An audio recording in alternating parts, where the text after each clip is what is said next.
So yeah, I recently visited Ghana this year and it was so amazing.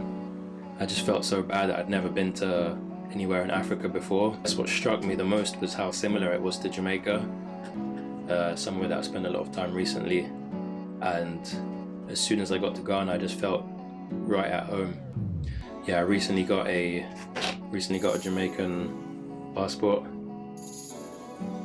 There's a lot of cultural differences, but there's a lot of similarities that are just, as I say throughout the video, that if you were picked up and put down and you couldn't hear anything, you might not be able to tell which place you're in, because they're so similar. Yeah, there's a lot of great historical videos speaking about why there's the link between Jamaica and Ghana, which, if you don't know in a nutshell, the colonizers, they captured and took people from West Africa to the Caribbean to work as slaves to help grow crops and sugar. That kind of sparked the industrial revolution of those countries. Yeah, I thought I'd make this video just highlighting the visual similarities between Jamaica and Ghana. I wanted to show like the side-by-side visual comparison of some of the places and just speak about some of the comparisons. I think a lot of people don't realize how truly similar both places are. Yeah, so I'd say the first similarity is like the food. In Ghana there's like Waakye with rice and beans, which is really similar to rice and peas, and it tastes amazing. You see a lot of comparison with like big stews and soups. People cook these big pots that last for days or even a whole week. They're enough to feed a whole family. Then you've got like hard food, we call it, which is yams, green banana, plantain, whatever you want to call it. We've got like breads, like some of the baked goods are almost identical. So in Jamaica they call it hardo bread. Ghana they've got sweet tea bread.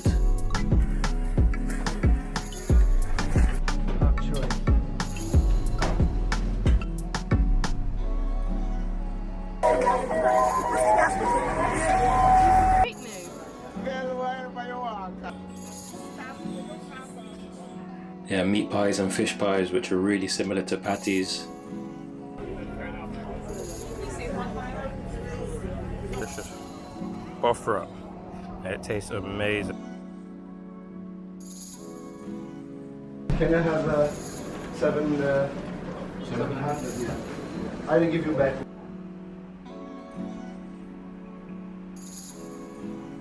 Of course, you got the long list of fruits that are just identical, like soft mangoes, got pineapples, but then there was even rarer things I saw that they were similar, like custard apples.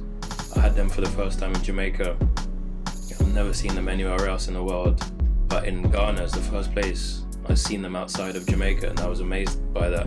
If you know any other similarities or links, yeah, let me know, because I'd be really interested to know more about the similarities between the two foods, but those are just ones I noticed just on the fly. So markets. The markets are so similar. If you were picked up and dropped into one of them and you couldn't hear anything, you might not be able to guess if you were in Jamaica or Ghana. In Jamaica, most of the big towns have their own markets, like Kingston's got Coronation Market. If you're from OG, you can go up to Brownstown Market. Port Antonio's got its own small market. In Ghana, I went to Makola Market. In Accra, then you've got like Kejetia Market in Kumasi, and they're so similar, like the whole vibe in there is identical. There's a lot of structure to everything that goes on, there's a lot of organization that goes on. Yeah, they look really daunting at first, but once you know the prices, once you know where to find certain things, once you know what you're looking for, once you know what things are, then they become really easy to navigate. But one thing is the same in both of them is, even if you're black, they know you're a tourist, they know you're not from there, they can just, I think they spend so much time there, they know who the locals are, they know how the locals dress, they know how the locals walk. So they can just look at you, they can tell by the style of your t-shirt or the style of your trainers. They can just tell you're not from there, which is cool sometimes, but sometimes it's annoying because they try and overcharge you, because yeah, they just assume that everyone who's a Westerner is rich and has loads of money to spend. Like roadside food, where you can get cooked food from. Coming from London, you're super used to restaurants and takeaways, less so street food. In both Jamaica and Ghana, there's real street food, like real roadside food. It's so similar the way that they have food on the streets, people are driving, they just reach out their car window, they just drop the money, get the food, and they're on their way. Then you've got the other street food, so they might have little stalls or something where people can get the food. And this is all throughout the day, from the morning all through to the evening. So in the morning in Jamaica, you might get like porridge, some fried dumplings, maybe ackee and saltfish.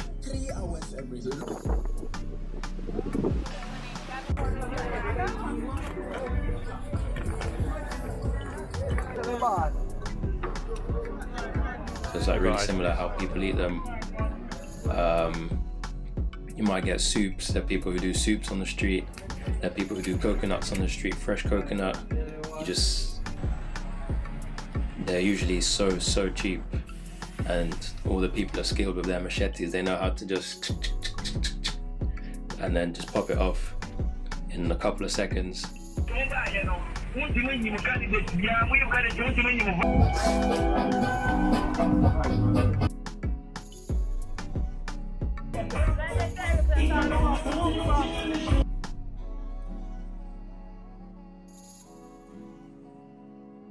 Cheap travel, I mean like internal travel.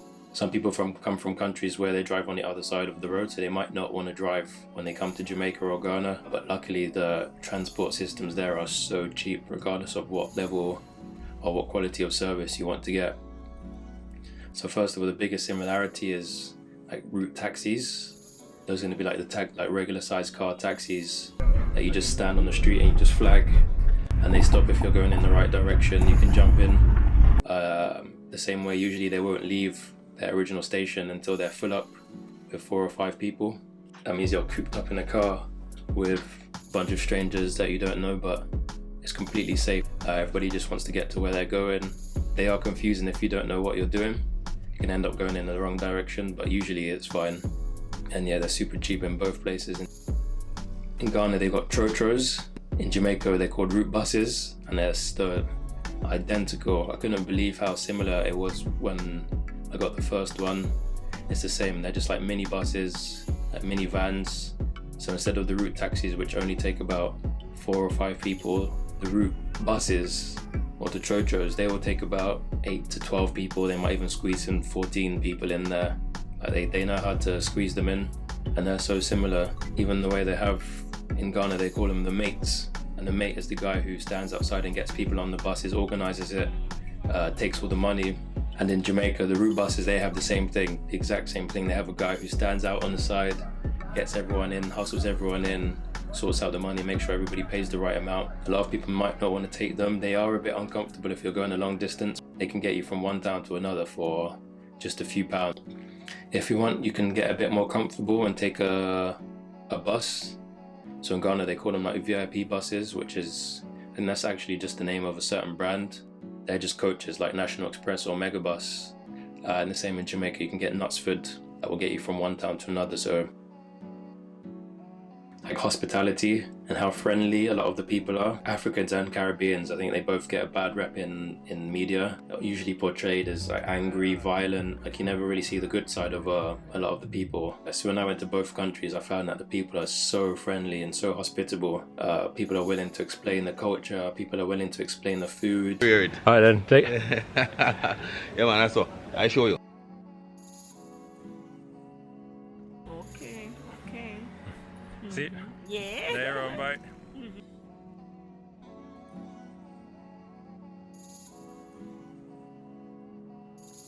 In both places, I had people invite me into their homes. People invite me to meet their family. People inviting me to come eat their food. So many of these experiences that you never really get in London. Yeah, I found that in both of those countries, a lot of the people are really friendly and hospitable. Like the diverse scenery that both countries have. Both regions are suspect to the images that other people want to portray of them. The Africa is synonymous with images of rural tribes and huts and things that are beautiful, but it's not the full picture of any African region. The same in the Caribbean. Usually they just show you the fake white sands, beach resorts. They never show you the actual real beaches with rocks. And beyond that, they don't show how diverse the regions are. So they don't show you the mountainous regions of both of them. They don't show you lakes. They don't show you the rivers. They don't show you the lush forests. and greenery and vegetation that they both have. So it was amazing for me to go there and see how similar the scenery is.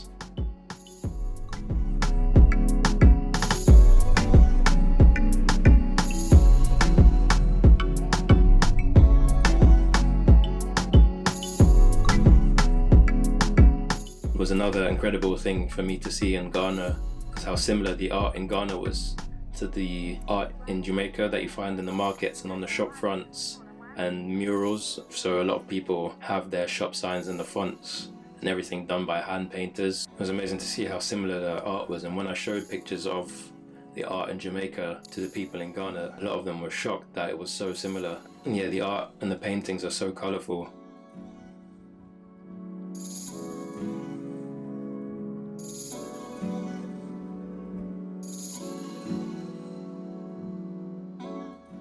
The next is like another artistic one which I noticed, which is just the use of red, gold and green everywhere, which I love. It's like my favourite colour patterns.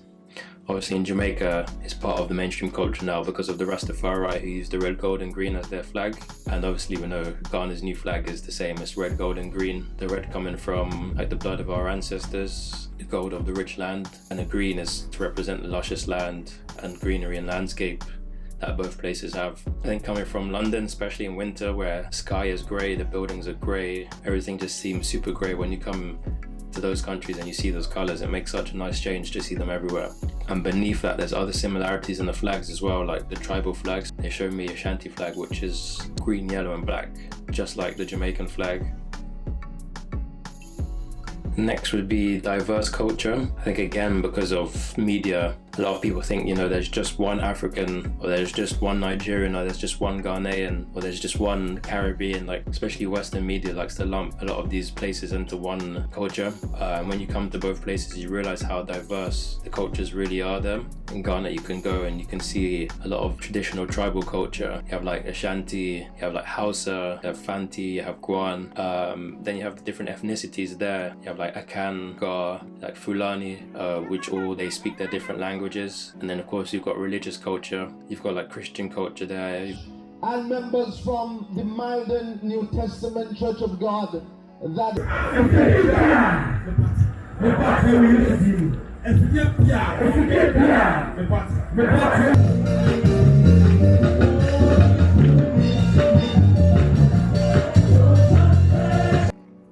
You've got like big Muslim populations with amazingly beautiful mosques, so they're so diverse. So there's a lot of diversity you can see there. And again in Jamaica you have like modern Jamaican culture, and then you can go up to Maroon Town and you can go visit the Maroons who are dedicated to keeping that culture alive. Then you have, of course, you have the Rastafari, but within the Rastafari you have the different schools of Rastafari. So you have like Nyabingi, you have the 12 tribes of Israel, you have the Bobo Shanti. So yeah, people think that all these cultures are just one, homogenous, but when you go to both places, it's amazing to see how diverse that they really are.